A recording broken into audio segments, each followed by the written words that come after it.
Welcome, everyone. Welcome to Unit Masters speaker session. We are now in the 6th cohort already, and this is our kickoff session where we speak about the week's topic. This week's topic is about decentralization and the Internet of Value. And for today, we welcome an expert in the field who has prepared a little bit of content around the emergence of the Internet of Value.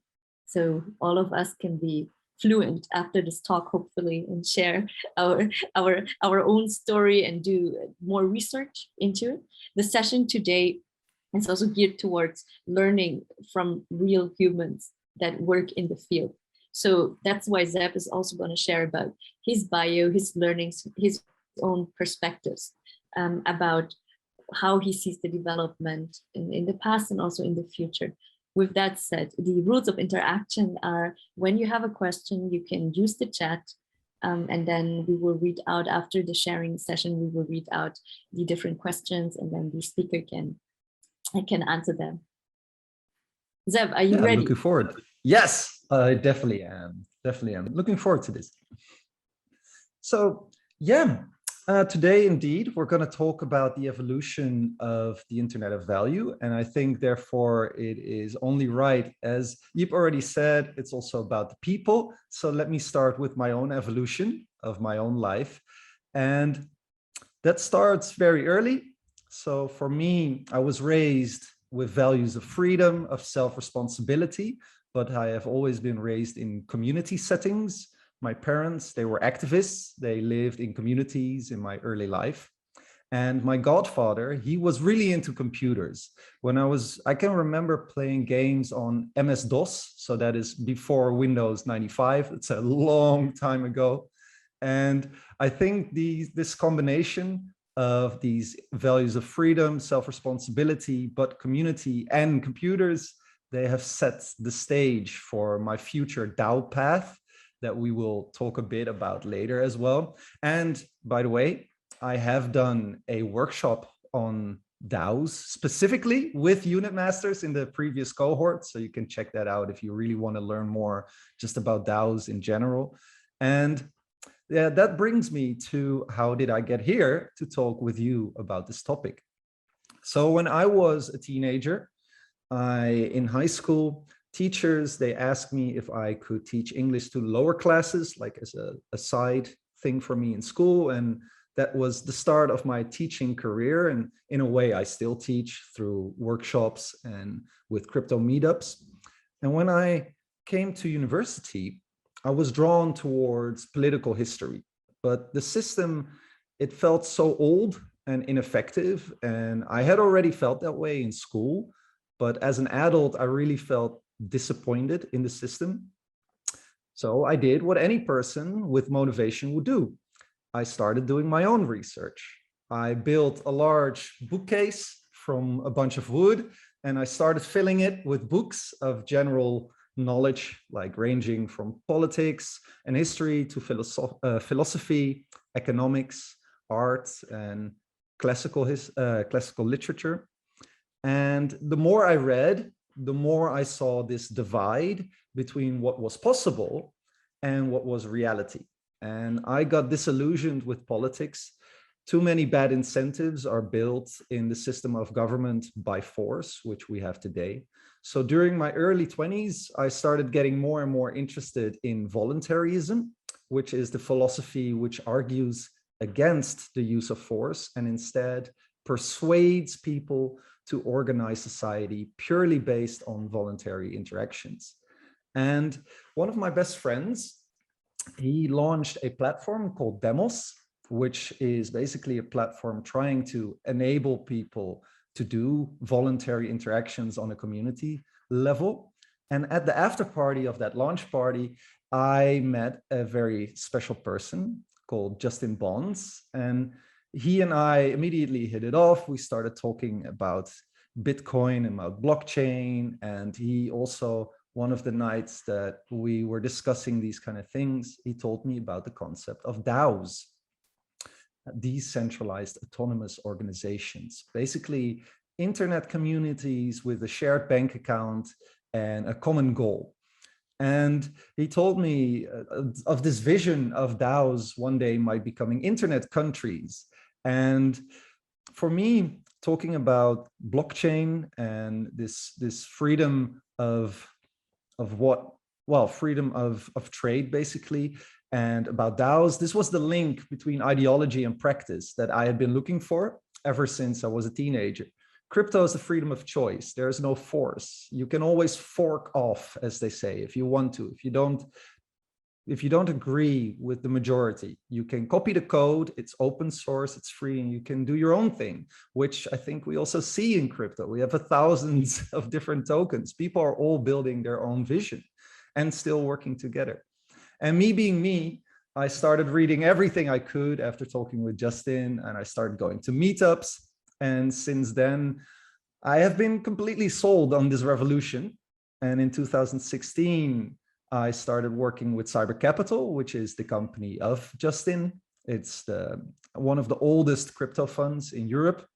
I started working as a researcher. And over the years, I got way more involved with just blockchain in general. And I became what I would call a DAOist, someone who works with all these different DAOs. And I'm still a researcher. I'm a consultant now with Cyber. I also do consultancy in like strategy or tokenomics stuff with new upcoming projects. And currently I am the grant lead at the Balancer Grant DAO. So I also try to give grants to new projects who want to work with the Balancer ecosystem, which is a dApp built on Ethereum. So that's my own evolution into this space. Yes. And now what I think is interesting about crypto is that it fits perfectly with the human evolution. And I think we will look back at these times that we are in right now and really laugh for having had the internet for 30 years and not truly enabling this yet. I might be a bit of a special case with having lived in communities, but this used to be the norm if we look like way, way back into history. And the interesting trend that we can see playing out is that our future is the past. We as people come from small communities that had strong like-minded values and were self-sufficient. And with the rise of technology and better transportation, nation states arose and centralization began. And for quite some time now, people are waking up to the idea that this is not optimal. This is not the way we function with our community-minded brains. And the internet made it possible for people to once again find like-minded communities within the large impersonal cities that we live in.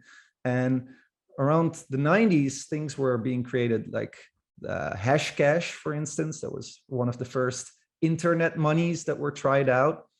But it was still missing an answer to the double spend problem, which means that you should not be able to spend the same token twice, because then the money of the internet wouldn't work. And then Bitcoin came along with its private and public keys, and now we have crypto. And crypto will further this decentralization trend that I think is felt around the world, and at least among conscious people. And blockchains through block reward self-funding mechanisms will enable the self-sufficiency these decentralized online communities look for. And I will explain what block reward self-funding mechanisms are, because I think this is really interesting, and this is going to enable internet communities to be, again, a community with self-minded individuals and being self-sufficient. So most of you probably have heard of blockchain and of Bitcoin, and that Bitcoin has what are called miners who mine for blocks, who create the transactions, who include the transactions. And these miners are getting paid for that. They get a block reward, which is a bunch of coins. Now, some projects, they realized that this inflation of basically the blockchain, their token supply, is only going to miners. So they were like, maybe we can do more with this. And then what they started doing is they reallocated a little bit of it For instance, with Dash, it's also a blockchain. They have 10% going to a treasury, so a community fund that all the community members can vote on. And this means you have a self-funding mechanism built into the blockchain. So you are being able to vote, for instance, on new development for the future on the blockchain or on marketing on the blockchain. And therefore, you can now have a self-sufficient community. And so that's how I see how we got here. But maybe more interesting question is like, why? And what is this Internet of Value? Because I think many of you might have heard of the term Web3, which is thrown around quite often. And I think it's similar and it has a lot in common with the term Internet of Value. And generally speaking, if we look at like the start of the Internet, you have Web 1, what we now call Web 1. And that was developers building websites and users taking in the content. So you had websites, you could look at it, you could maybe also interact a little bit with it, but it was really taking in content. And then early 2000s, then Web 2 started to arrive, where companies creating platforms for users to create content on. And I think we all know the examples like Facebook and Instagram or Medium. These are all these platforms where users started to create content, but the content was not of them. They didn't own the rights to it. The rights were owned by these big centralized companies. And this is where Web3 comes in. So now people are creating platforms to create content, but the ownership of this content will stay with the users. And that is the Internet of Value. The Internet of Value is people using tools on the internet to instantly transfer value between each other, eliminating the need of middlemen and associated costs. So potentially it can be cheaper and you don't need these centralized intermediaries. And anything of monetary or social value can be transferred between parties. So for instance, of course, as we know with crypto, it can be currencies, it can be assets, stocks, votes, or intellectual property rights. And things where before you would be needing notaries or centralized parties with the rights to transfer this value to do it for you. And now you can do it yourself, peer-to-peer, with you staying the owner of the content that you're producing. So why is that promising? Why do we want this? And I think what we're seeing right now is that the internet is being upgraded. And I can talk about a bunch of upgrades that are happening.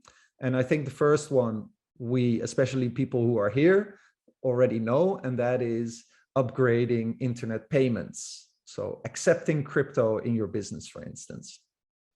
And with the Internet of Value, a value transaction such as a foreign currency payment can happen instantly, just as how people have been sharing words, images, and videos online for decades. It's quite crazy to imagine that we're not doing this with money yet.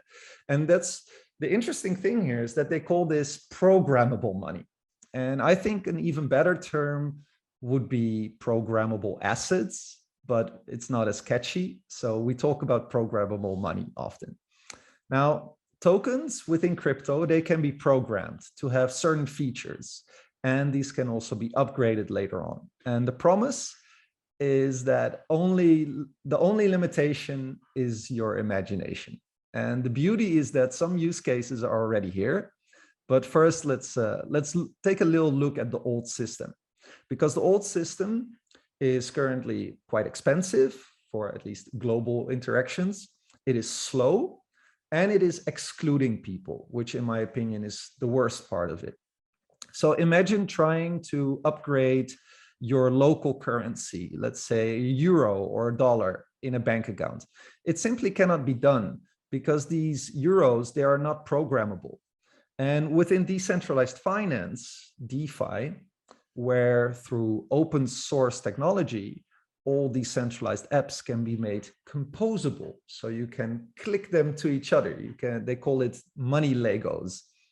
Programmable assets, they mean completely new, never before possible nor accessible use cases. And I'm going to go a little bit deeper into that right now. I can imagine that for some of you that the terms that I'm going to use might be a bit difficult to understand. I think that plenty of people who get into crypto, they never really got interested into financial terms before. And I think the reason is because it didn't feel like you really had ownership, and now we are. So there are a lot of people now interested in this because they feel that they can own a stake. So I'm going to use some terms. Don't worry, it's not going to take too long. I'm just going to take you for a little ride into DeFi where you can upgrade and program all kinds of weird things. So you can start with, for instance, what is called a stable coin, which is basically a crypto token pegged to, for instance, $1. So it should have the same worth, the same value as $1. You can take the stable coin and you can put it into a money market, which is a place where you can do borrowing and lending. And then let's say you are lending it out, the stable coin. Then you get a programmed yield-bearing token in return. What does that mean? Well, you are borrowing something out and you get a token in return that is automatically giving you the yield of lending it out because you're getting paid for what you lend out. Now, then you can take that token and you can become a market maker by putting this token into what they call a liquidity pool on a decentralized exchange. So now you are adding value to a exchange where people can trade tokens with each other. And because you're adding value there, they give you a representation token of your percentage of the liquidity in this pool. And because this representation token holds value, you are allowed to use it as collateral somewhere else to borrow against it. All right, now try to do that with boomer dollars. I mean, you might have a long-term savings account with like a tiny yield. And in Europe, often you don't even have that. You have just negative interest rates. And you could try to become an accredited investor somewhere, which basically means you're already rich anyway. And you could get like the right connections to become a market maker in a traditional exchange, but this is all custodial. It means you're trusting other people and it has barriers everywhere. Open source technology has enabled the internet, which shows what human imagination can do with programming. And the internet was open source, you know, we're all building on it. And it's amazing to see what the internet has created. And the internet has made it possible to transfer data in a split of a second and all over the world. So crypto just builds onto that by adding transferring value globally, freely, and creatively. And the next generation, they will look back at the early 2000s and even now, and they will laugh at the thought that people were sending text messages worldwide, but had to go through multiple intermediaries to do financial business globally. It's really laughable in hopefully soon, the sooner the better. I mean, I'm living in Vietnam, and I'm originally from the Netherlands. For me to send money back to, for instance, my parents, it's a huge hassle if I have to go through banking. And with crypto, it's as simple as sending them a text message. It's just way easier. Now, another thing to keep in mind is that the internet is projected to surpass bank coverage, so people with a bank account, globally with 1.7 billion adults at the moment still having no bank account, and 4.1 billion of the world population being connected to the internet. So access to the internet means access to finance in the vision of Internet of Value. And then we have the issue of transparency and accountability of current closed financial systems. With blockchain, all transactions are public and immutable, they cannot be changed, which you cannot say for the banking system that we have. We have no idea what these banks are doing in institutional systems. And with blockchain, the possibility of actually owning your money is closer to coming true. So that is one thing that is being upgraded. And that's, we all have heard of it, and it's a huge revolution in my opinion, but we're going to upgrade way more. We're going to upgrade your social media, taking back your privacy and content rights. So social media and content has been given us the internet of information, which is awesome. But this content creation has mainly enriched platforms, not creators. And this will change. Another thing there is upgrading your login. So you will log in with a Web3 wallet with a private and a public key. Instead of having like a Google or a Facebook, always knowing where you log in and snooping your data, you can use an Ethereum address with public and private keys to log in, which can improve user data privacy by providing people an option to opt in for sharing data with applications. So you choose what you share, where you can automatically get paid in cryptocurrencies when your data gets sold to third parties. So it's up to you if you want to join, which will be a huge change. And it can also help combat fake news, where journalists or spokespersons, they can sign off with their private key on quotes and stories, which readers then can verify on chain that it was actually them saying it. There are other things. We can upgrade art, of course, as you can see, with minting NFTs, and we can upgrade video gaming, making it play to earn, which, by the way, some of you might have heard of Axie Infinity, which is a blockchain game where if you play it, you earn tokens.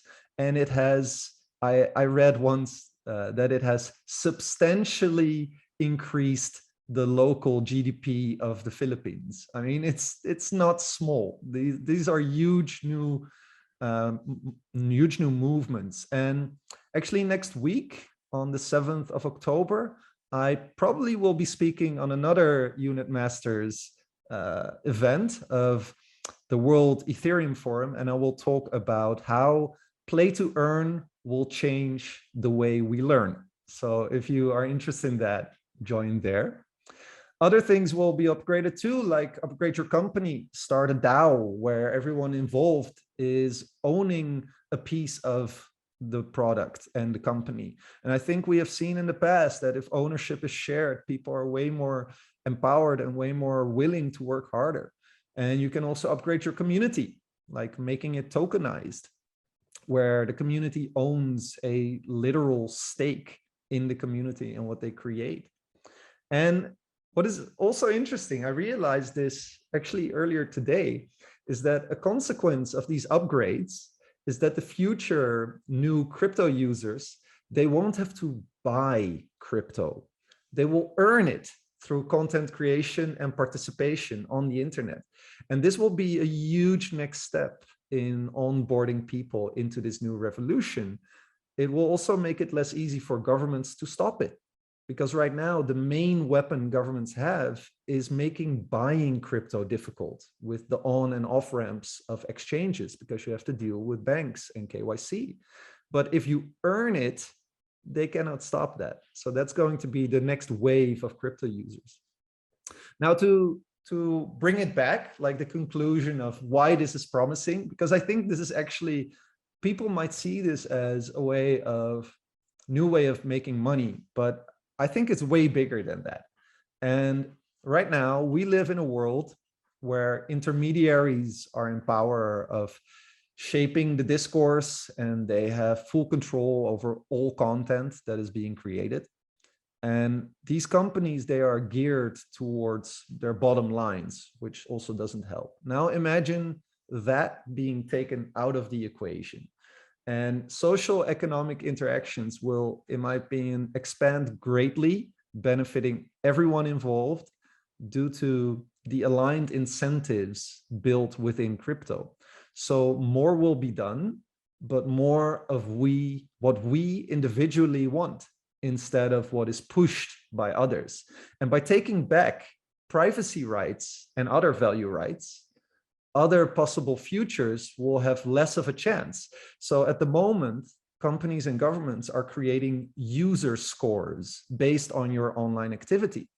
And we can look at China. China is already showing us dystopian, like really bad futures with their social scoring system, where if you as a young adult are reading certain comic books, then they do not allow you to buy train tickets anymore because they think like, no, that's not the right thing for you to do. They're deciding what is being rewarded and not. And I think that's quite scary. And this can be averted. We can make this not the reality of the future by building decentralized, non-custodial alternatives. Since then, people, they will only share what they feel comfortable with, thereby making these kind of scores less generally fitting and less effective. And a future with global value systems where the rules are based on game theory and mathematics, and where power is decentralized. In a future like that, knowledge, financial independence, and opportunities are accessible to everyone, everywhere. And taking back freedoms and rights and creating new ones that were not yet possible, that is the real promise of the Internet of Value to me. So yeah, that is it. But I will bring it home for a moment. Let me see if I can share my screen. Here we go. Yes, present. So yeah, to bring it back real quick at the end, because there was a lot of talking. So the wrap up time. So in my opinion, the internet is being upgraded. And maybe Yip, do you remember which parts are being upgraded? Can you give one example? Zeb, please. Come on, you listened. Money is being upgraded into crypto. Other things that are being upgraded are our social media, our login, companies into DAOs, communities are being tokenized, and of course, we're taking back our privacy. And Web3 is basically ownership over your data and content. That is what Web3 will enable, and that is the important thing here. And what that will do is it will take back rights and it can offset dystopian futures. So I really think this is a huge deal, and it's not just about making some money on the internet. It might mean that we have freedom in the future. So yeah, that is my talk. Now, if you liked any of this, if you want to learn more, I do a whole bunch of talks and I have a lot of content. So for instance, I have what is called my crypto toolbox with tools for starters. That it has a lot. It has all my talks, but it also has tools for just using crypto, for starting to join a DAO. It also has tools for new projects. So go there. And I also have a wiki with over 3,000 pages of basically everything in crypto. And it has become quite a community. You can join it, but you can also just read. And if you want to just follow more of me, you can add me on Twitter. Yeah. So yeah, any questions after all of this?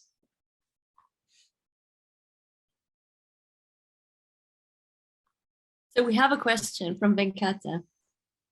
Can you give us some insights on the practical DAOs from your experiences? Sorry, some insights on? The practical experience on DAOs. On DAOs, yeah, sure. I think, yeah, I definitely can. So DAOs are very interesting. It's a huge experiment, basically, and it's still very, very early. So if you join a DAO, I would like to say DAO is DAO, Mary. And a DAO is, in my opinion, like a duocracy. People who just stand up and say things and do things. They are the people who change the course of these organizations. And it's super open. So you can join any DAO. It's basically, you go to a website of a project that you like, you go to their Discord channel, you start talking to these people, and you say like, hey, this is my skill set. Can I do something? And then they will be like, oh, awesome. You also want to join? Yeah, we got this and this going on. So for me, it has been a very free experience. and it's all, yeah, it's all just very motivated people, really motivated people in the DAO world. So I would suggest it for everyone to try it out. Even if you only have like an hour spare time per week, you can still join and just see if you can do a contribution here or there. Yeah, maybe you can name some examples of DAOs. Oh, yeah, for sure. And also the Amsterdam, if you have any. Yeah, for sure. So obviously go to the Crypto Toolbox to see more, because I have a whole talk on DAOs where I actually go step by step showing how you can join a DAO. But I think right now, the ones that are most open are Bankless DAO and Index Coop. They have a very active community. They're very easy to onboard in. They have a lot of guides. They are great. So I would say those are the easy ones to just start into. Amazing. Then there was a question from Mayank who's asking, how do you imagine incumbent players, governments, Web 2.0 mega companies, banks, etc., reacting to Web3 on blockchain? After all, Web3 disrupts their way of being, doesn't it? Yes, yes. Well, I think we can already see that. We're already in a stage where governments are trying to make it as difficult as possible for people to join. But the thing is, with open source technology, you cannot really stop that. So it's you need an internet connection and you can join. And therefore, I think in the past, it was that they could at least stop like the banking on-ramps into crypto. But with Web3, that's not even needed anymore. You can just join a DAO, do some contributions, and they will give you the tokens and you're into it. So it will be difficult for them to stop. And I think some countries, they will adopt it. They will just be open to it. They will really thrive. They will have a lot of innovation, and other countries will lag behind. I think that's what's going to happen, as with all technology innovations. And companies, well, the awesome thing is that some companies, they even choose to DAOify, to become a DAO. So for instance, you had Shapeshift, which is one of the oldest exchanges. I used it way back in 2015. And after 9 years of a company, they decided this year to become a DAO. So they also see that this is really interesting. So we have a futuristic question from Efren. How do you see Web 4.0? Yeah, that's a good question. So what would that be? I think perhaps Web 4.0 might be what they call the Metaverse, which is basically joining all of what we are talking about into also a VR experience. I think we probably will go towards there. Yeah, Hannah, please write it there and I will hopefully answer it very soon. So I think in the VR community of a VR experience, everything will also be then with tokens. Actually, I'm going to talk about that next week in my talk. I think we are going to have a huge change in society. And one of these things will be because of play to earn, but we will get there. Okay. Then we had a question from Eleonora, who's actually also one of the unit masters core contributors. She also gave a speech like a few cohorts ago and ran some workshops for us on wallets. Mm-hmm. And Eleonora, I can't find the question. It was something about, yeah, when connecting to Web3, which browser wallet do you recommend? That is a good question. I also shared my Wiki and website in the chat. Yeah, so which wallet? Yeah, I would say that MetaMask is the current winner for usability when it comes to on a computer, on a laptop, but I have some caveats there. It has closed source, some of its code, and it has a lot of bugs. A friend of mine actually today coined the term, we should not call it MetaMask, but beta mask, because it's just not really finalized as a good product yet. But right now, if you are more okay also with using mobile wallets, there are a bunch of different options these days. I mean, you have Argent and you have Rainbow Wallet, and they both have a very, very easy experience. And also the MEW wallet of Ethereum is also still really good. But in general, with wallets, if you use, let's say, if you put more than a couple $100 into crypto, go for a hardware wallet, buy a hardware wallet. It is so much more secure. So if you go into this a little bit more, don't only do a web wallet because it's just not as safe. So hardware wallets, you have like Ledger and Trezor, they are the most known ones. And you have also new ones coming up. And I hope there will be way more soon, because I think having a bit of competition there would be great. Yeah, Hannah's question. Yes. Zeb, you said that in the future, crypto will not have to be bought but earned through content creation. What kind of content or what kind of value would it add into which platforms? Yeah, sure. So, I mean, the easy one to think of is just social media. So it would be creating, like a decentralized Twitter is being created by Aave. You also have Forefront, which is basically Medium, but then with blockchain. And you have also, outside of the Ethereum community, you have, what is it called again? Read.cash, which is also a social media platform. So I think that would be the quickest one, the quickest win. But I think over time, we will see it also with other things. I think basically everything will be tokenized, which of course is also something Unit is working towards, the token economy. But yeah, I think in the end, everything will be tokenized. Basically, if you can share it over the internet, then it will become a token. Yeah. Yeah, we're working towards making token issuance super seamless, so people don't have to worry about, how to participate in the economy of the future. We have another question following up on the metaverse. What is the role of DAOs in enabling the metaverse? I see DAOs as a coordination mechanism. So the metaverse is a term that's being thrown around a lot, and I think it's basically, you can see it as Web3 or the Internet of Value. It's all basically the same point. And DAOs will be the new, well, they will be at the forefront.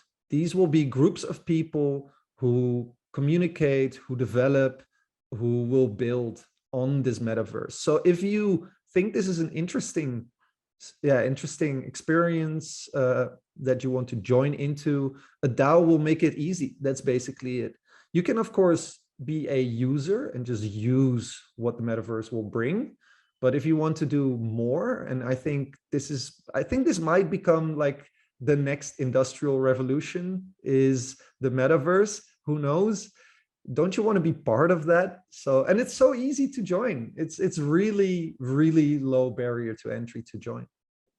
Okay, we have a question about centralization and decentralization. Actually, two people have asked for it. And it was about, how do you actually onboard crypto in a decentralized way is the first question. And then the second one is more about the risk of centralized crypto exchanges. But maybe we first have to explain what is the difference. Yeah, sure. Yeah, so centralized means that, well, the power is central to one entity, for instance. So one person or one group holds, in the end, the power to make changes to whatever it is that we're talking about. And decentralized means that this power is being shared among a diverse group of people. And how can you onboard decentralized? That's a very good question. And I think there are two ways. The number one would be get crypto from someone else. So peer-to-peer, just ask someone who has it, like, hey, are you willing to give me some and I'll just give you cash or whatever? That's sort of decentralized. And another way is, like I say, to earn it. So join a DAO, become a contributor. It can be so small things. You have something that's, for instance, called what is its name? Impression mining at Index. And that means that you just you talk about it on social media, or you make some content, and then they give you some tokens in reward for that. I mean, there's really a low barrier to entry here to become part of the DAO world. And then maybe you don't like the Index token. Well, then you can swap it for a token you do like. So it can be a start. And then the other question about what are the dangers of centralized exchanges? Well, it's very simple. if a government decides that you should not have that money anymore, they can pressure the exchange and it's not yours anymore. It's just that simple. And of course, if you have a central entity, let's say the exchange gets hacked, it's all gone. But a blockchain in that sense cannot really get hacked. Like you do have dApps, decentralized applications, that are being exploited in the code. That happens quite often. But that's a different thing than a blockchain getting hacked, because a blockchain is being secured by multiple, I mean, you hope like a lot of different validators. And if one validator gets knocked out by, let's say, a denial of service attack, then there is still so many others who are keeping the blockchain running. So it's more safe because you're sharing the security together, and together you're stronger than if it's one person. Okay, thanks. We have one more question regarding El Salvador and the official introduction of BTC as a legal tender. The question asks something like, are you looking into DAOs on the Bitcoin network? If so, then maybe share some examples. Yeah, that's a very good question, because I mean, I wish I could say there were, because Bitcoin was once also the reason I came into crypto. You know, it was it is a really interesting experiment, but it didn't really innovate as fast as other projects did. And you need to be, what I said earlier, right? You want programmable assets. Bitcoin is not programmable. And that's the issue. So you cannot program DAOs on top of it. So some people, they create what are called side chains that connect to Bitcoin, and then you can have programmable stuff on there. But that's not Bitcoin itself. And I think if you want to have programmable assets, you want them to be as secure as possible. So you want that on a base layer. So therefore, things like, well, obviously the one that we all know of, like Ethereum, there you can program on a base layer that is secured by a large network. And with Bitcoin, if you do programmable stuff, then you go to a sidechain, which is not as secure. So it's a shame that they don't have smart contracts, as you call them, to be programmed on Bitcoin. If they would have adopted that earlier on, I think there would be a bright future for the Bitcoin community. But now I'm afraid that over time, they will just lose relevance.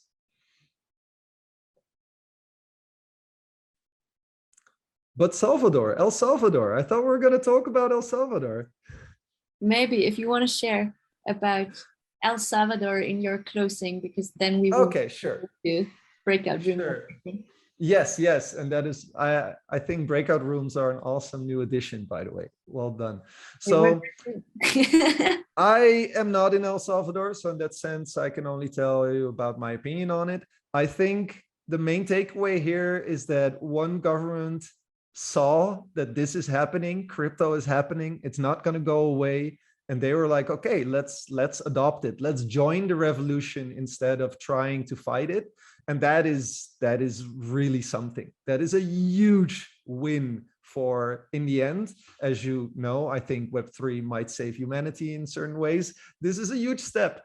And sure, it's Bitcoin, which I just said will lose relevance. But in the end, that doesn't matter. It's going to be a country that is being introduced to global free money, and that is awesome. So I think it's really cool that they're doing that. Yeah. And now, yeah, let's do breakout rooms. Thanks a lot. Let me close our recording, and then. Bye.